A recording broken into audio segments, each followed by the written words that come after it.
अब हम लेते हैं कि शिक्षा के निजीकरण के क्या लाभ है। तो शिक्षा में निजीकरण की प्रक्रिया के जो है बहुत सारे लाभ है। उसमें सबसे पहला है शिक्षा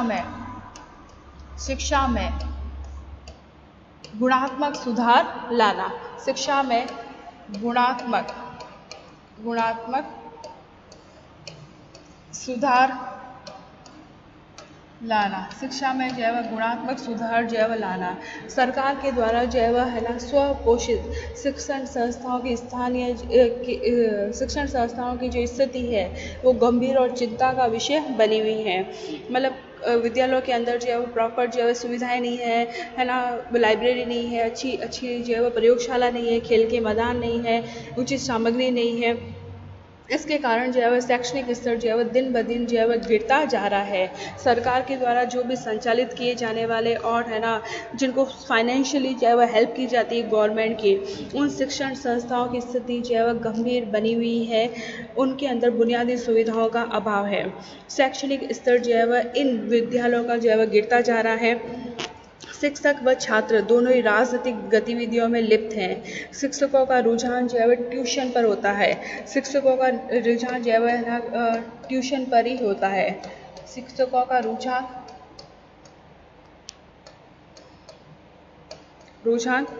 ट्यूशन्स पर व कोचिंग सेंटर पर जो है वह ज़्यादा हो रहा है। विद्यालय में जो है वह कक्षाएं जो है वह नहीं लगती है। विद्यालय में कक्षाओं का न लगना, विद्यालय में कक्षाओं का न लगना, विद्यालय में कक्षाओं का जो है वह न लगना।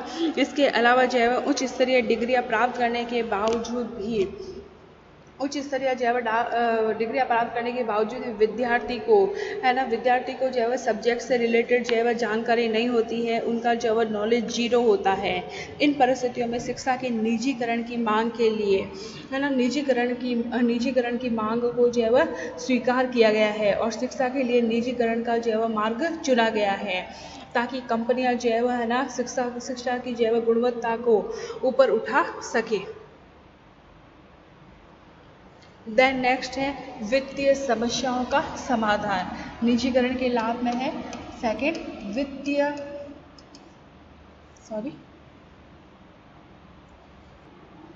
वित्तीय समस्याओं का समाधान। वित्तीय समस्याओं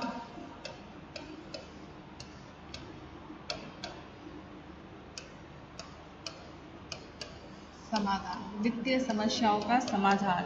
आर्थिक संसाधनों के कारण जो है वह देश में विद्यालय और विश्वविद्यालय स्तर पर आवश्यक जो है वह भवनों का अभाव है, बिल्डिंग्स का जो है वह अभाव है।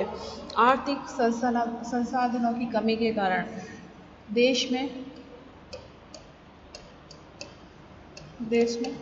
आर्थिक संसाधनों की कमी के कारण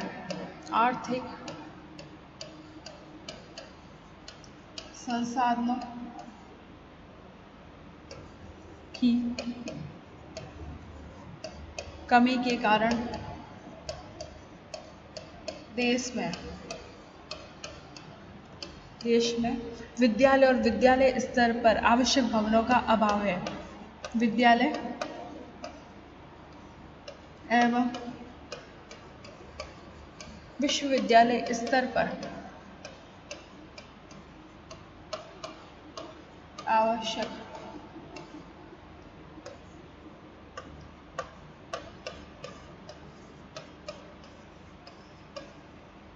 आवश्यक भवनों का अभाव है। अधिकांश विद्यालयों और महाविद्यालयों का निरीक्षण करने पर ज्ञात होता है कि कक्षाओं में ब्लैक बोर्ड जैसी मूल सुविधाएं भी उपलब्ध नहीं है। कक्षाओं में निरीक्षण किया जाता है तो उससे पता लगता है कि कक्षा में जो है वह ब्लैक बोर्ड भी जो है वह नहीं है बच्चों के लिए। ब्लैक बोर्ड जैसी जो है वो मूलभूत सुविधाएं भी उपलब्ध नहीं है। विद्यालयों में आपने जो है न्यूज़पेपर्स में भी जो है पढ़ा होगा कि विद्यालय में 1-2 शिक्षक होते हैं। उच्च शिक्षा स्तर पर शिक्षकों का अभाव है। विद्यार्थियों का अनुपात भी अनुचित है। इस कारण से शिक्षा की जो गुणवत्ता है वो प्रभावित होती है। फॉर एग्जाम्पल गवर्नमेंट ने जो है विद्यालयों में कंप्यूटर शिक्षा जो है प्रारंभ करने की घोषणा की, लेकिन समस्या यह है कि वहाँ पर न तो पर्याप्त जो है कंप्यूटर है और न ही जो है सिखाने के लिए जो है फुल ट्रेन टीचर जो है। इतना ही नहीं, जो है कंप्यूटर्स जैसे डिवाइसेस के रख रखाव के लिए जो है सुविधाओं का भी अभाव है। नेक्स्ट है थर्ड, शिक्षकों की योग्यता का समुचित प्रयोग। शिक्षकों की योग्यताओं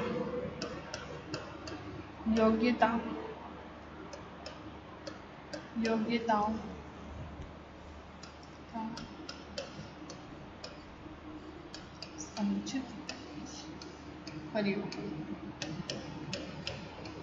समुचित प्रयोग, प्रॉपर यूज ऑफ जो है टीचर्स एबिलिटी। आज सरकारी जो है शिक्षक अपने कार्य और उत्तरदायित्व के प्रति उदासीन हो गया है। सरकारी शिक्षक अपने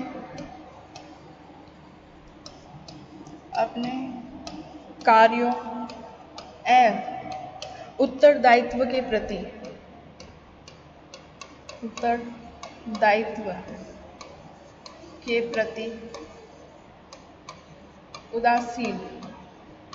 उदासीन हो गया है। उसकी रुचि जो है शिक्षण कार्य में नहीं वरन वेतन में है। ऐसा ही नहीं, सरकारी शिक्षक में योग्यता और क्षमताओं का अभाव है और है ना आरक्षण के बलबूते पर 11% वाले जो है स्टूडेंट वो टीचर बन जाते हैं आरक्षण के कारण, और उनका केवल मोटो होता है गवर्नमेंट की सैलरी उठाना। इसके अलावा उनमें कर्तव्य निष्ठा का अभाव है ना, कर्तव्य निष्ठा का अभाव है, प्रोत्साहन का अभाव है, उपयुक्त वातावरण उनको नहीं मिल पाता, जिसके कारण उनकी क्षमताओं का उचित लाभ विद्यार्थियों को नहीं मिल पाता है। क्लियर? इसके अलावा गवर्नमेंट टीचर एक बहुउद्देशीय कर्मचारी हो गया है। सरकारी टीचर्स एक बहुउद्देशीय है ना मल्टीटास्किंग वाला एक एम्प्लॉय बनकर रह गया है। कभी उसकी ड्यूटी जनगणना में लगा दी जाती है, कभी इलेक्शन कार्यों में लगा दी जाती है। तो एक तरह से वो मल्टीटास्किंग टीचर बन गया है। और यदि शिक्षा का निजीकरण कर दिया जाए तो टीचर्स को भी उपयुक्त वातावरण मिलेगा, जिससे कि वह अपनी क्षमताओं का अच्छी तरीके से उपयोग कर पाएगा। तो गवर्नमेंट स्कूल में केवल टीचर केवल वेतन प्राप्त करने के हिसाब से ही जाते हैं, क्योंकि उन पर अदर काम का भी बोझ डाल दिया जाता है। कार्य संस्कृति का विकास। कार्य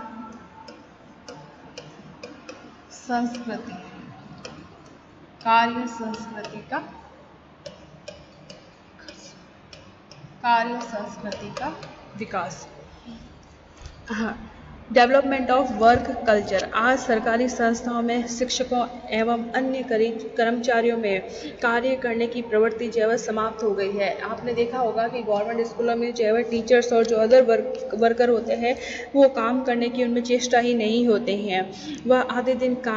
वह है ना लगभग आधे दिन तो काम पर आते हैं, है ना, जिनकी वो पोस्टिंग दूर वगैरह होती है, छुट्टियां भी ज़्यादा लेते हैं, फिर बाद में ऑफिस में के अंदर ड्यूटीज़ भी लगा देते हैं। आए दिन छात्र, शिक्षक, कर्मचारी हड़ताल पर रहते हैं। विचारकों का मत है कि इन समस्याओं का समाधान केवल शिक्षा के निजीकरण से ही हो सकता है और उनमें कार्य संस्कृति का विकास किया जा सकता है, क्योंकि इससे है ना लोग वह अपनी सेवा दे सकेंगे, अपने कार्य के प्रति निष्ठावान रहेंगे और कार्य से उनको लगाव भी रहेगा। नेक्स्ट है नियंत्रण एवं प्रशासन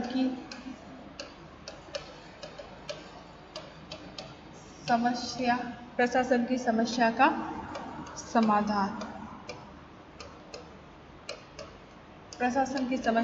समाधान। आज शैक्षणिक समस्या नियंत्रण एवं प्रशासन से संबंधित है। शैक्षणिक समस्या नियंत्रण एवं प्रशासन से संबंधित है। संविधान में शिक्षा की जिम्मेदारी राज्य को दी गई है। कॉन्स्टिट्यूशन के अंदर जो है शिक्षा की जिम्मेदारी जो है किसको है, राज्य को है, स्टेट को दी गई है। जिसके कारण नवीन शिक्षण संस्थाओं को खोलना, सिलेबस डिसाइड करना, सिलेबस में जो है संशोधन करना, पाठ्यक्रम जो है डिसाइड करने का दायित्व भी जो है किसका है, राज्य का है। इसके अलावा जो है पाठ्यक्रम के अंदर जो है संशोधन करना, उसमें संशोधन करने का भी जिम्मेदारी जो है किसकी है, टीचर्स की है। इसके अलावा जो है सभी कार्यों के लिए सरकार अनुमति लेती है। प्रदेश सरकार अपनी इच्छा अनुसार पाठ्य पुस्तकों को जो है स्थान देती है। एनसीईआरटी के द्वारा पाठ्यक्रम में राज्य सरकारें 20% तक परिवर्तन कर सकती है। एनसीईआरटी में जो है स्टेट गवर्नमेंट जो है 20% तक उसमें जो है चेंजेस कर सकती है। ठीक है,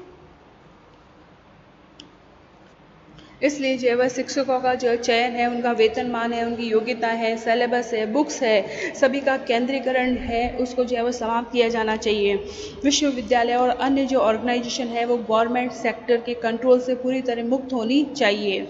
शिक्षा उच्च कोटि की आवश्यकताओं के अनुरूप जो है वो होनी चाहिए और शिक्षा को उपयोगी और उद्देश्यपूर्ण बनाने के लिए शिक्षा का निजीकरण जो है वह आवश्यक होता है, ताकि जो है वह गवर्नमेंट इन पर जो है कंट्रोल जो है वह न रख सके, है ना। सिलेबस रखना, तैयार करना, संशोधन करना, ये सभी जो है सरकार अपनी इच्छा अनुसार जो है वह करती है। तो ये सारा क्षेत्र जो है वह निजीकरण को दिया जाना चाहिए। देन नेक्स्ट, बेरोजगारी दूर करना।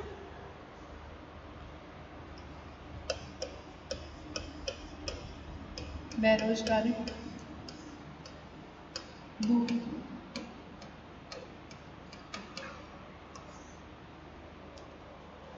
भारत में समय समय पर जो है गठित आयोगों के द्वारा शिक्षा के व्यवसायीकरण के लिए सुझाव दिया जा रहा है। व्यवसायीकरण से तात्पर्य है कि शिक्षा को जो है व्यवसायिक ज्ञान के लिए उपयोगी बनाना, है ना, उपयोगी बनाना। लेकिन इसके लिए जो है योग्य अध्यापकों का, संसाधनों का जो है वह अभाव है। जैसे IIT यानी कि सूचना प्रौद्योगिकी, इसका एक उदाहरण है। भारत में जो है इसका सारा विकास निजी क्षेत्रों के द्वारा ही किया जाता है। जो IIT इंस्टीट्यूट होते हैं उनका सारा विकास जो है निजी क्षेत्रों के द्वारा ही होता है। शिक्षा के जो है निजीकरण के द्वारा विद्यार्थियों को विभिन्न प्रकार के व्यावसायिक पाठ्यक्रम की शिक्षा पर जो है जोर दिया जाता है, जिससे देश को जो है समृद्धशाली जो है बनाया जा सके। देन नेक्स्ट है भ्रष्टाचार। भ्रष्टाचार को समाप्त करना। यदि शिक्षा के क्षेत्र में अवलोकन करें तो भ्रष्टाचार दिन ब दिन बढ़ता जा रहा है। छात्रों में प्रवेश के लिए, अध्यापकों की नियुक्ति के लिए जो है और पुस्तकालयों में जो है पुस्तक खरीदने के मामले में भी कोई ईमानदारी जो है नहीं रखता है। यहाँ तक कि मिड डे मील के संबंध में भी जो है धांधली होती है। यूनेस्को और वर्ल्ड बैंक जैसी संस्थाओं के द्वारा शिक्षा के लिए दिए गए धन का भी जो है कितना प्रतिशत यूज होता है ये सब जानते हैं। तो शिक्षा में जो है दिन प्रतिदिन जो है करप्शन जो है बढ़ रहा है। नेक्स्ट है विकसित देशों का उदाहरण। विकसित देशों का उदाहरण।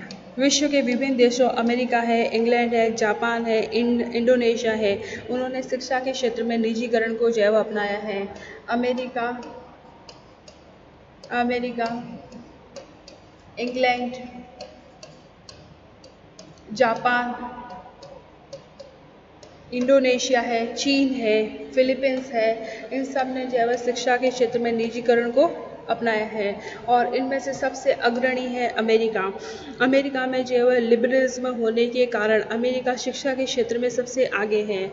यदि किसी विश्वविद्यालय को खोलने के लिए सरकार से अनुमति नहीं लेनी पड़ती है, यूनिवर्सिटी खोलने के लिए सरकार से अनुमति नहीं लेनी पड़ती है, विद्यालय और महाविद्यालय, विश्वविद्यालय खोलने की यह जिम्मेदारी जो है संस्थाओं को प्राप्त है। अब हम लेते हैं कि शिक्षा में निजीकरण से क्या हानियां हैं। शिक्षा में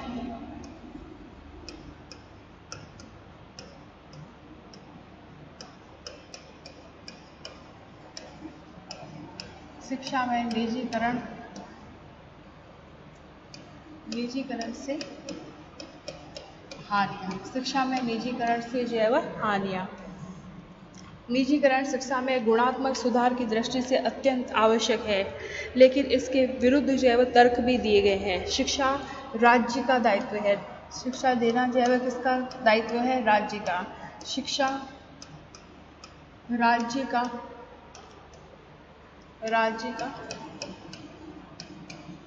दायित्व है। शिक्षा देना राज्य का दायित्व है। भारतीय संविधान में शिक्षा की जिम्मेदारी राज्य को सौंपी गई है। राज्य सरकार शिक्षा को अनुपयुक्त मानकर या अनुत्पादक मानकर उसका उत्तरदायित्व है ना, उत्तरदायित्व जैव स्थानीय जैव ऑटोनोमस संस्थाओं पर जैव छोड़ दिया है। प्रारंभिक शिक्षा के क्षेत्र के विकास की जिम्मेदारी केंद्रीय और राज्य सरकारों पर है और इस प्रकार जैव प्रारंभिक शिक्षा का जो क्षेत्र है वो भी ऑटोनोमस जैव ऑर्गेनाइजेशन पर छोड़कर केंद्र सरकार और राज्य सरकार जैव इस एरिया से अलग हो गई है। अब स्थिति यह है कि असम, केरल,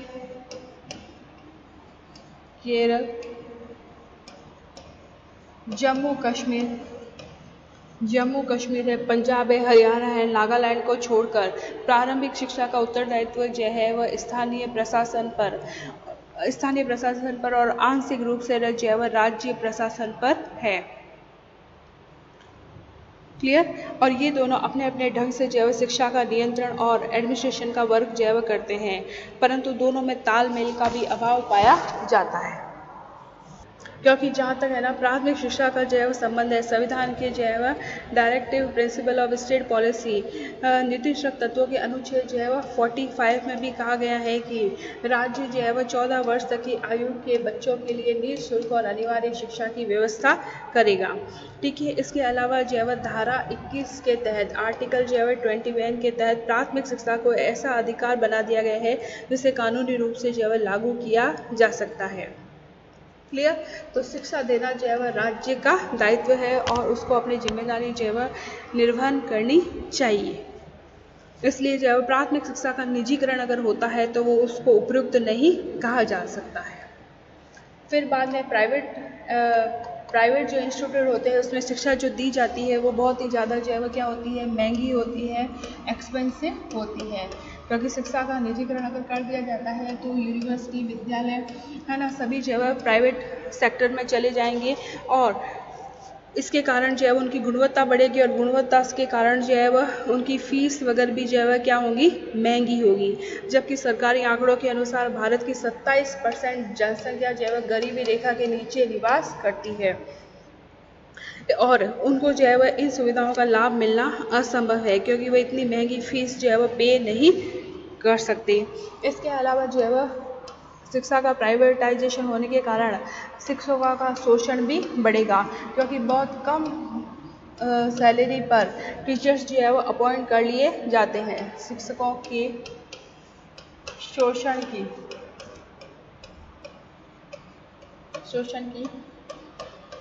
अधिक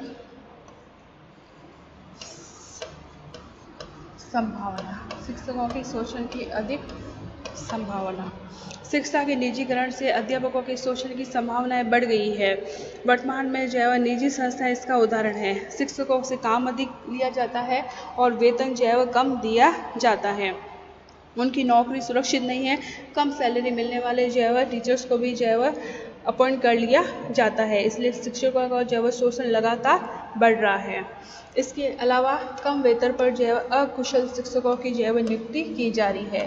अकुशल शिक्षकों की नियुक्ति। अकुशल शिक्षक जो है वो कम वेतन पर अपॉइंट कर लिए जाते हैं, है ना। उनकी वेतन सुविधा और सेवा शर्तों में सुधार नहीं किया जाता है। इसके कारण योग्य और कुशल शिक्षक तो आकर्षित नहीं होते हैं। इसके अलावा अकुशल अध्यापकों की नियुक्ति जो है वह कर दी जाती है। और अगर शिक्षा का निजीकरण किया जाता है तो भारतीय परिस्थितियों के अनुकूल जो है वह नहीं है। निजीकरण, प्राइवेटाइजेशन, निजीकरण भारतीय परिस्थितियों के